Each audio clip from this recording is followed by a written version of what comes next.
Hello and welcome to Can You Hear Me at the Back, the podcast about all things voice and communication. Hi, Aundrea.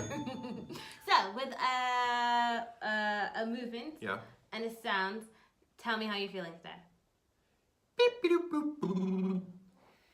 That's nice. I know. It's very like cartoon-esque. I feel quite excited. Good. Why? I think because we just worked out how to use Adobe Audition. Yeah. Yeah, and Episode 12. and the microphone. And the microphone. Yeah. And I think the levels might be quite good. Possibly. And I'm off to the theatre. Yes. Not to see anything, but for a week of shows. Hi guys. Week of shows. Yeah, sure. Excited. That's exciting. I know, I'm quite excited. Ooh. Okay. Aundrea. Yes. In a movement and a sound, how are you feeling today? There's always something slightly meditative. I think it's because I slept for the first time in like 24 hours. Ooh. Like, I had like a proper sleep, and then like I didn't get out of bed until like 11 yesterday. Nice. And it was just really nice. I had just that liked it. Wednesday night. I slept for 10 and a half hours. Ugh. I was so pleased with it, I put it on Instagram. Guys, check it out. 22 hours. You can even see my sleep cycle. It's got the whole graph and everything. Did you put that all on Instagram? Yeah. I was like, I yeah! love I felt so good.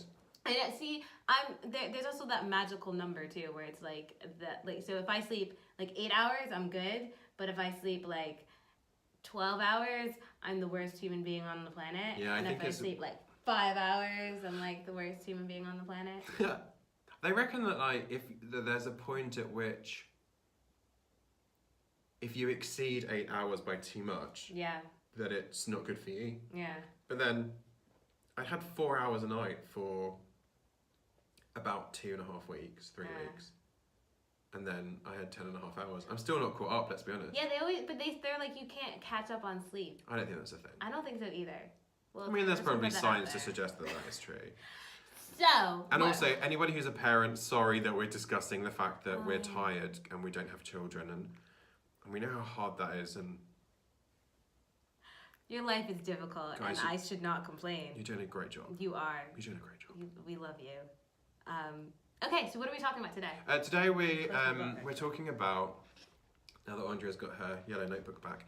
I lost it. She left it on my piano. So we are talking about the question that we are asked quite often. And in fact, it's come up a number of times this week.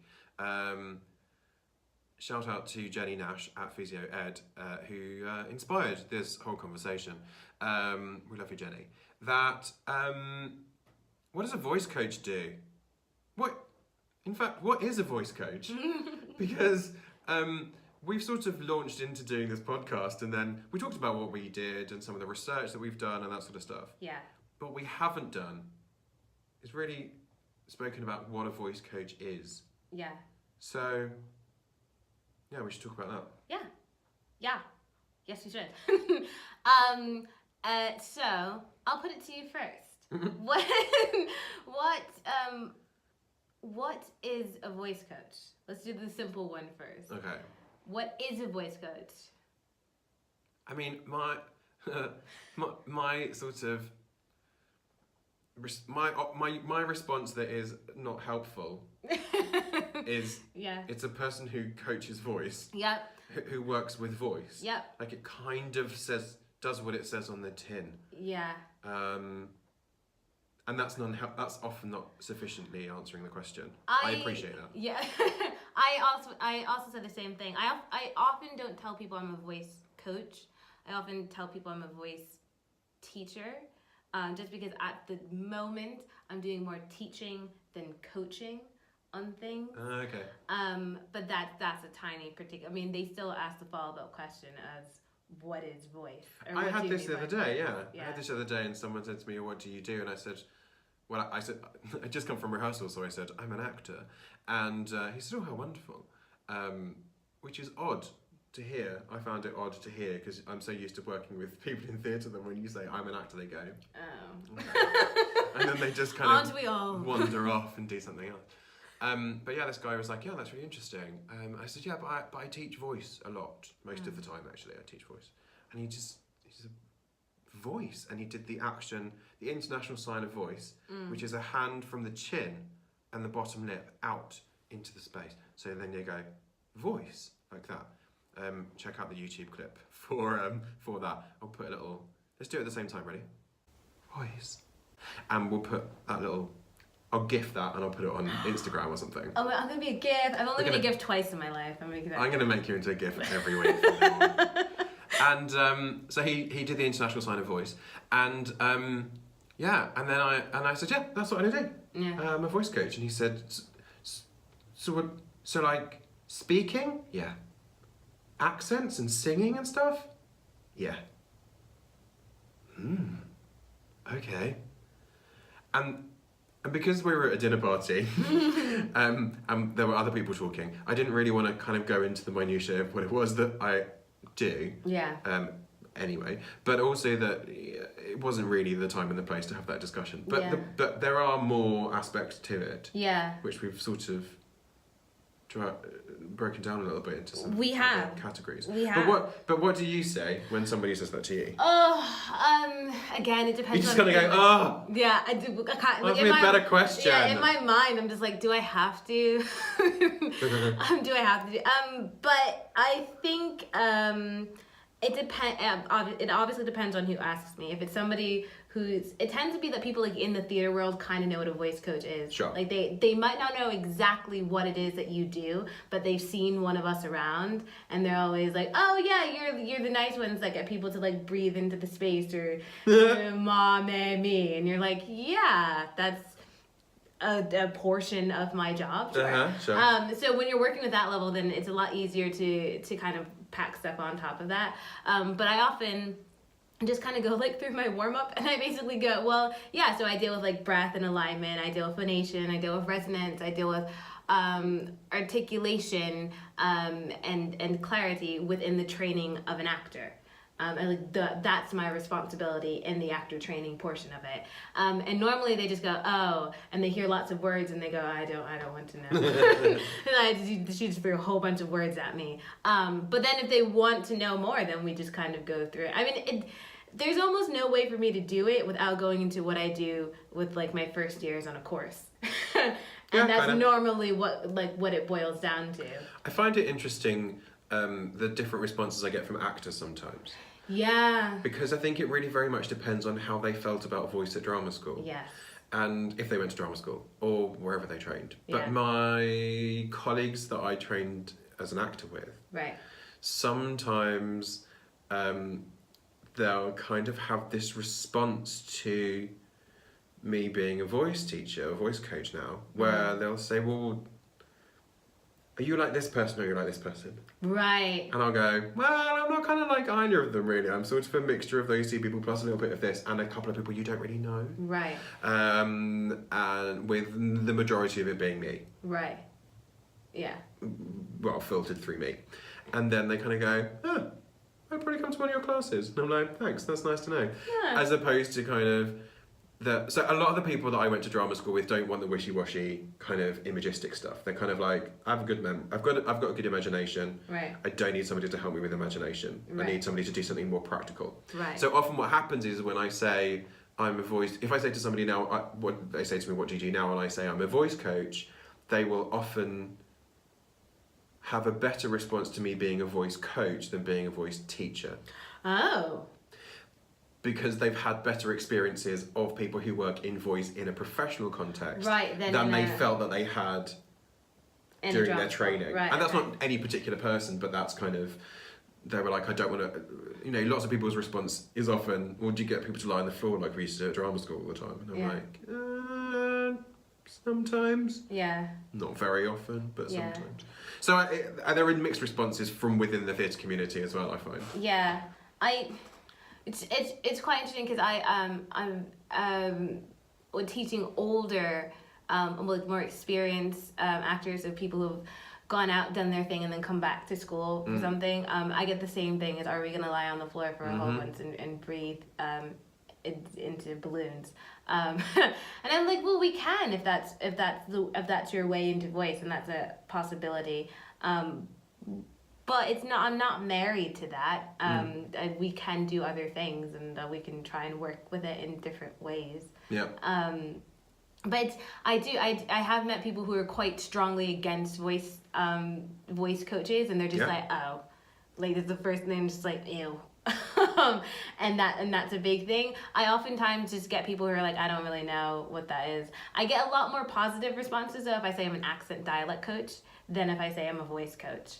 Which is kind of a clearer concept, isn't it? I think people just know, like, I think people know, because you can hear accents. And you know that certain actors do different accents and different things, and I think you can clearly see what that is. Whereas, like, as a voice coach, if you're going onto a production for a voice coach, you often, I mean, sometimes you're not even listed, and that's a whole big thing. But oftentimes it's like you're part of this kind of you're a very important person, but the work that you do is not always. It's not like when you do like a set design, your set is out there, you see the set, and somebody's like, yes, look who did that. Yeah, it's like, relatively intangible. Exactly. Yeah. The voice is kind of like behind. Right. And yet so much at the underneath. front. Yeah, and yet so much at the forefront of things as well. Yeah. Makes it really. It's really obvious. If you can't hear somebody on stage, that's the first thing that people are going to complain about. Yeah, often, yeah. You know. Yeah, it's and one if of those things. You can't understand them. That's a lot of times where especially as an accent coach, that's a lot of times where I come in where it's like I don't understand what they're saying. Fix it. Mm-hmm. That's the biggest thing. Fix it. I can't understand what they're saying. It's fascinating though, because the thing with accent is that yes, you can acknowledge that people have different accents and that sort of stuff. Mm-hmm. But somebody this week said to me, but when you say voice, like everybody speaks. I was like, well, technically, no, that's not true. Not everybody speaks. Some people actually don't speak. But true. But broadly speaking, yes, you're right. Everybody speaks. And then he said to me, it's like learning how to cut your toenails. Nobody teaches you how to do that. And I was like, it's a bit more like learning how to walk. Insofar as nobody teaches you how to walk. What they do is they demonstrate walking and you copy people. Mm-hmm. And the same thing with voice, right? You learn how to speak, you learn how to use your voice in an increasingly sophisticated manner as you compile and sort of construct grammars and, you know, syntaxes and language context and stuff of your own as you learn language. Right. And then it's kind of like nobody actually ever teaches you how to speak. Right.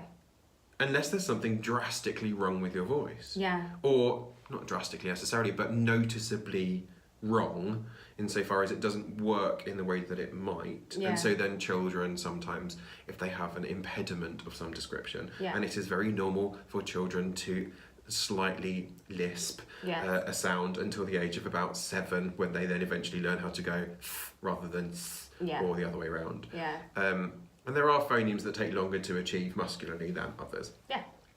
But broadly speaking, if there is a problem, that people will then seek the advice of somebody clinical. Yeah. Right? Like a speech and language therapist or pathologist. Like my mom. Like your mama. Shout out to mom. Shout out to Deirdre.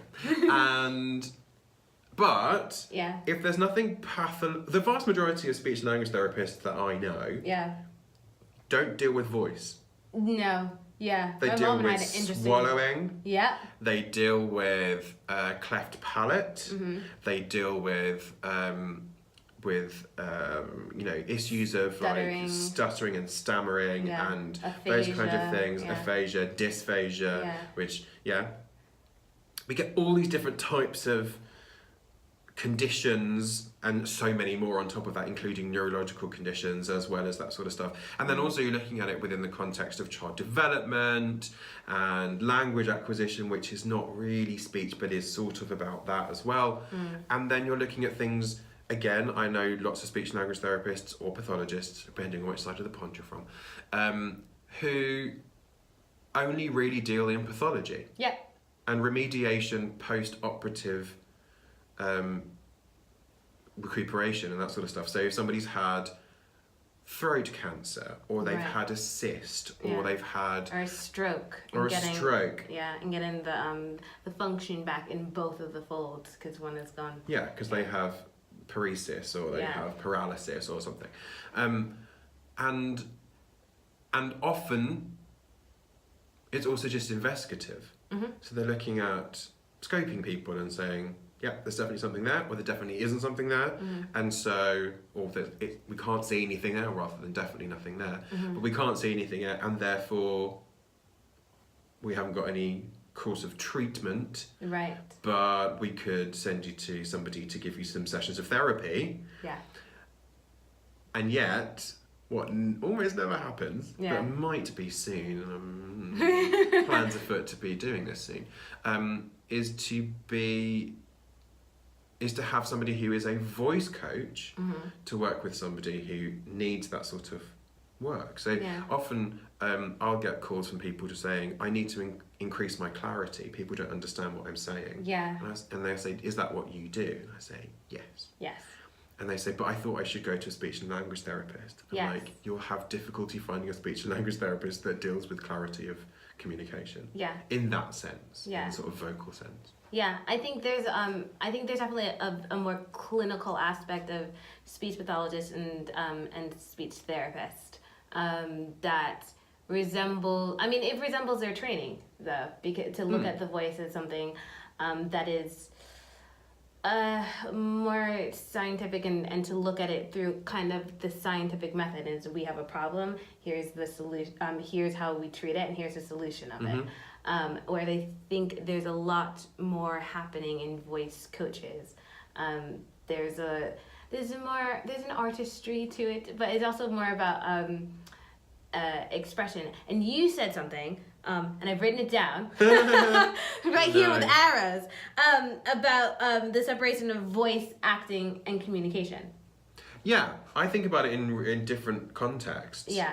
I think about it in terms of the functional and mechanical aspects of voice. Right. How does it work? Is it working how I want it to work? And what can I do to address that or assist that? So I think about it in very physiological terms, so the sort of craft aspect of it. And I think about it, again, separately, but also sort of allied to, in terms of the creativity, in terms of the artistry, in terms of acting. How do I engage somebody who is an actor in working with their voice more expressively? Right. And also within that, then it becomes about performance as well. Right. Which I think we'll come on to it shortly. But then the third part was about communication, because then that could be about voice in its functional state, that could be about acting in its creative state, or that could be about working with a business person who needs to be able to communicate to a large group of people, to do a presentation, to, I don't know, do an interview on television. Yeah. Had recently. Do an interview on radio, which I'm even more worried about, because just my voice. So those sorts of things where it's about the communication. So are we coaching the communication? Are we coaching the application of that in an artistic way, or are we just coaching pure functionality? Yeah, I think and honestly, it depends on what your client is coming to you with. But oftentimes, I'm feeling a lot of times that I always start with communication, and then I kind of fold it into whatever style of communication we're working with. So if I'm working with somebody who is a more corporate person, we're doing a presentation, then it's quite, and it tends to be for them too, quite clear that it is about, I want my ideas to sound intelligent, to sound clear, and to have to weight to it, so that you care about what I'm saying. And so that's the way I'm gonna coach that in terms of communication. Yeah. And then for an actor, it is more about the expression of it,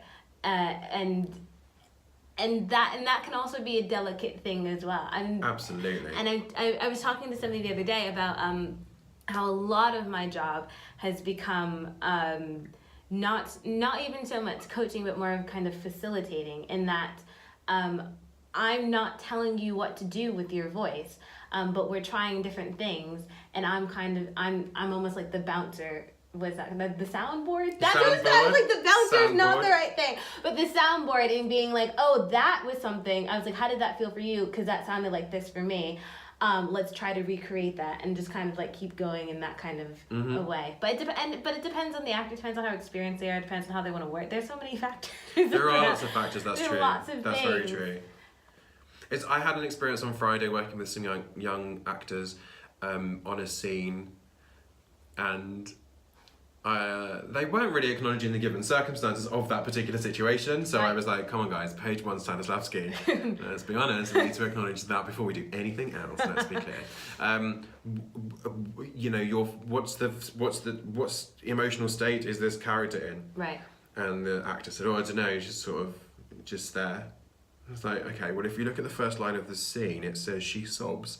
So I'm pretty sure she's upset. Oh no, okay, well, I'll have to sob then. You know, you will have to sob. Yeah. So at which point the actor, the male character's line was, oh, don't start that again. And so and he didn't even do it like I did it. I was like, can't do it without an expression, love. But the trouble is, but he just sort of went, oh, don't do that. Don't, whatever the line was, don't do that again. Don't start that again.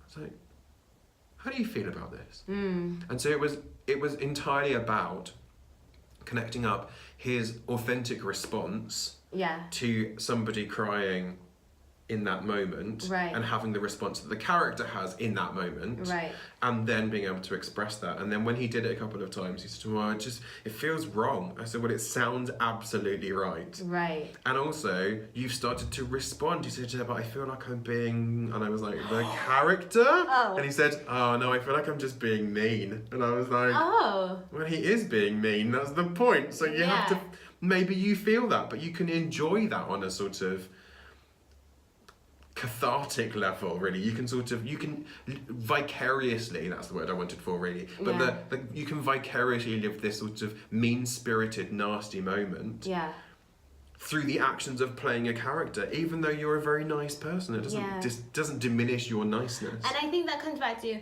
way back when we were talking about natural versus unnatural. Like, it doesn't feel natural. And there is a kind of, but you've got this thing here. What did I say earlier that you wanted to write down? I have it written down. It's with voice and acting. Expression within. The art of making yourself heard and understood in a manner that's unnatural to the self, but appears natural to others. Yeah.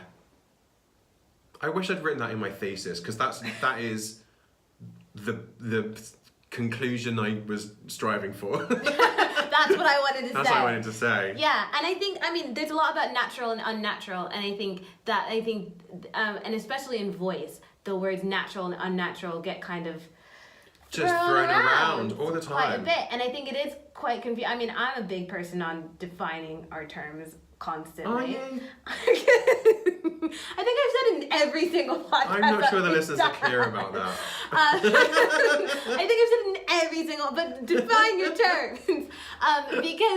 Because everyone uses natural and unnatural in very different ways. That's true, that is true. But I think there's something very clear and succinct about that definition, and in terms of voice, that's something that, because of you as a human being will bring with you things that you've done today. So maybe you're a little bit hungry because you haven't eaten in a while, or you're a little bit sleepy because you haven't whatever, and that has composed your state of you, of Leon right now, at this moment. Both of those things are true, funnily enough. But I'm just a good reader of people. Slightly tired, slightly hungry. But I also just take that as a base for everyone, that we're all kind of always slightly hungry and slightly tired. True. But so that's like you as a person, Leon. But your character might not be that way. Like, your character might not be hungry, but he might be super, super tired, right? And so the voice that you would use is not going to be natural to you as Leon, but it should be natural to your character, which are different. And I think they're getting students to understand that even though you yourself might not feel that this is natural. It's the very famous quote that I don't even know who said this first time, but it's amazing. It's not about you, right? It's not about you. It has nothing to do with you, but it has everything to do with the performance. So I don't really care how you feel. I want to know how your character feels, and it goes the same for the voice. I don't really care about I mean, I care about your voice and your vocal health and things like that. I do. Sure, I do. of course you do. As a coach, that is one of my. You have to. Yeah, that's it's one. Page one being a voice coach. I know. Yeah. And that you're hydrated. Hydrate people. Hydrate, guys. Hydrate. But I do care about that on a certain level. But in terms of the performance, what I care about is that the vocal output is matching the expression. And sometimes you do have to coach that. Sometimes that you coach that in business clients as well, right? If you like, there are people who don't really know that when you're excited, you got to do something a little bit different. Yeah, this does not convey excitement to me at all. It just kind of means that you stop. You know what I mean? Yeah. That you just come in, and this is like, I don't really know that you're excited from that. Sometimes when directing, I will, or coaching. So often when directing, because you have a little bit more scope to be mean. But sometimes I'll say to the actor, "How does the character feel about that right now?" Super excited, Leon. Super excited. And I'll go, could you let your voice know?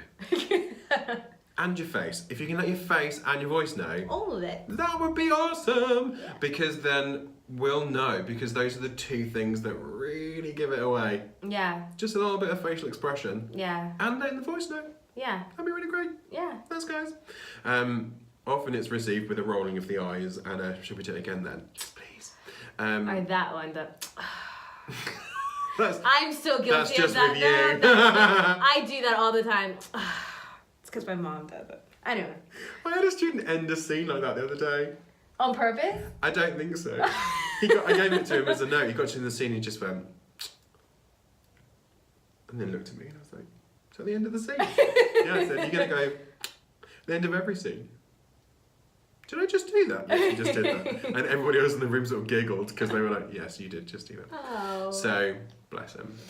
Oh, but I think that so we've talked about a lot of things. We really have. We have, and I think what would be interesting, or at least useful, is to go back and articulate each of those things in a podcast episode in and of itself. Yeah. Because talking about voice for acting, I mean, that will be a whole series, let's be honest. Yeah. And we do have quite serious plans afoot to speak to some quite serious and very exciting voice coaches. I'm excited. Hi guys.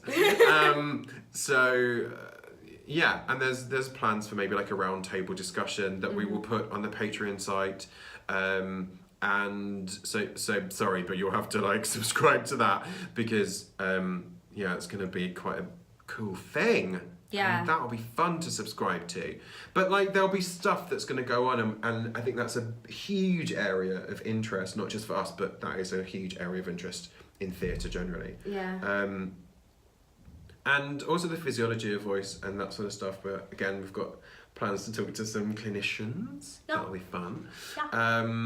And then, yeah, lots of communication experts in different means and different ways.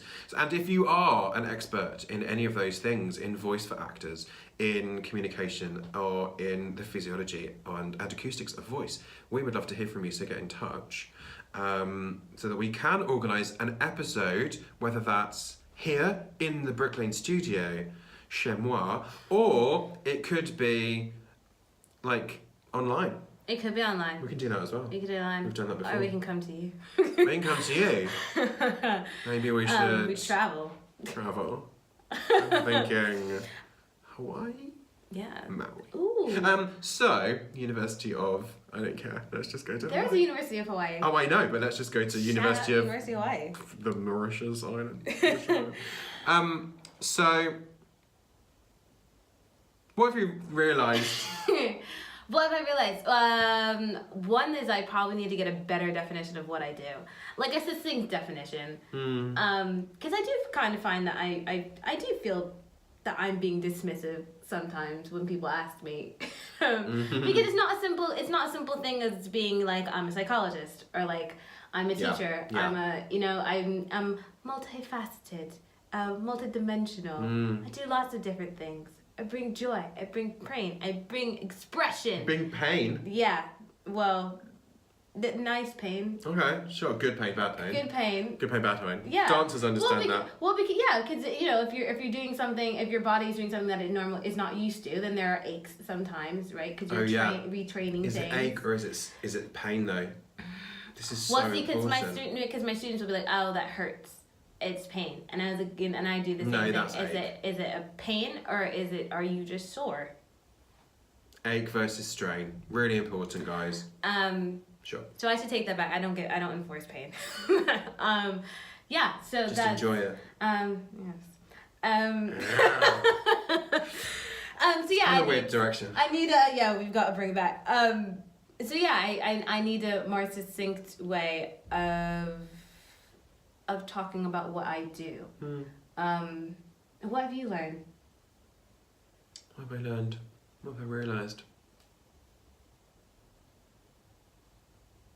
I've realised that I and it's happened this week quite a lot, that I've compartmentalised quite a lot of things in my approach artistically. No, not artistically. Technically. Okay. And so I think about the vast majority of my performance strategy as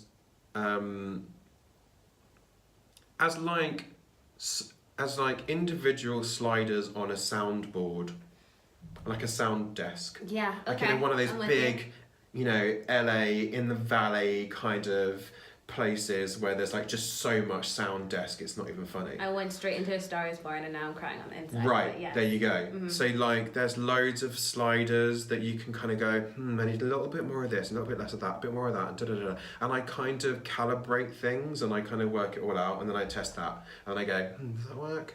Yeah, I think it kind of works. And then I go look at the director, which has been happening in my, because I'm on stage playing Scrooge at the moment. Theatre Royal Windsor, guys, come along. Then it's sort of calibrated relative to the response that the director has and says, yes, no, try it like this, do it some other way. And I'm like, okay, cool. And then I have to go, well, what is it that I'm actually changing that needs to happen to make that happen? Like to make the note acknowledged and to really service the note and take the note. And increasingly, I'm understanding that the compartmentalization and the sort of individuality or the sort of discreteness of those things is quite unusual. I feel like lots of people sort of do it. They kind of, rather than having little sliders, they might just have like a big sort of, I want to say big knob, but that's not what I meant to say. But they've got like a big sort of dial that they kind of go turn everything up more or turn everything down more, and sometimes what we do as voice coaches is we sort of say you don't have to turn everything up, you only need to do this one thing. Right. Yeah. And so that's occurred to me that I do that across the whole of my performance life, whether that's musically, whether that's acting, whether that's voice, whether that's as a teacher, as a coach, whatever. And I think that's really, it's sort of coming into focus quite a lot this week. Yeah. Some a teacher of ours, and I can't remember which one, but I know it was a teacher of ours that we had and shared together in a classroom. Talked about bringing your entire self into the room. And not just, which always stuck with me, but not just your musician self and not just your actor self and not just your teacher self, but bringing your whole self in,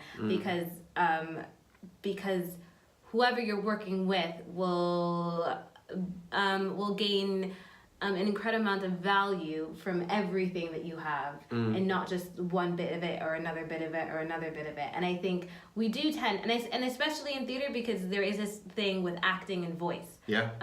Where that you're not coaching the acting, but you're coaching the voice. And so we've got to be quite particular and quite careful about that we're not stepping on toes and giving direction. And doing other things other than what we were brought in to do. And I think that can put us in the mind of, okay, we need to compartmentalize and we need to put this in this box and this in this box and this in this box. But there are aspects of direction, of acting, of music, of all that kind of stuff in voice as well. And it's a tricky place to be in, I think. It is a tricky place to be in. And what I've enjoyed brilliantly, beautifully, is in the last couple of weeks is not having any kind of directorial or voice responsibility other than my own. Right. Yeah. And just playing a character. Yeah. And in the playing of the character, I'm not thinking about what I'm doing technically. I am just doing. I'm just responding. I'm just in the moment, guys. I'm in the moment. I'm just, but I sort of am though. I'm just present. I am present. That's really true. And apart from when something goes horrifically wrong, and I'm like, we have to do something about this. But there's a sort of 90%. I remember my youth theatre director saying to us, you have to have at all times 90% kind of creativity and 10% technical awareness. And I was always like, really? I thought you just have to throw yourself into it. But of course, 100% just artistry could be potentially quite dangerous. Yes. And so actually that 10% technical awareness means that that you're standing in the right place when the curtain falls for the interval. Yes. Otherwise, it'll land on your head. Yes. And you don't want that because curtains are really heavy. Yes. Plus they're weighted to the bottom, so that's not fun. So like all this, it's been really interesting not to have that responsibility for the first time in quite some time. Yeah. And just take responsibility for my process, my own doing, and it seems to, through many years of practice and that articulation of those moments, it seems to be able to coalesce more easily and consolidate itself more quickly and more pleasingly for me. Yeah. It's been really nice. I've really enjoyed it. Oh. Having a good time this week. I'm glad you're having such a great week. Thanks. You're welcome. If you want to contact us about anything we said in the podcast, you can reach us on Twitter at CanYouHearPod. Or on Instagram at CanYouHearMePodcast. Or you can search for us on Facebook and on YouTube. Or email us at CanYouHearMeAtTheBack@gmail.com. You can find me, Leon, on Twitter at Leon Trayman. Or me, Aundrea, at Aundrea Fudge on Twitter. Please support the podcast by subscribing as a patron on our Patreon site. The link is in the show notes. To keep the podcast advertisement-free, as well as get access to cool extra stuff, discounts, bonus episodes, as well as supporting ongoing voice research funding as well. Okay, love you, bye!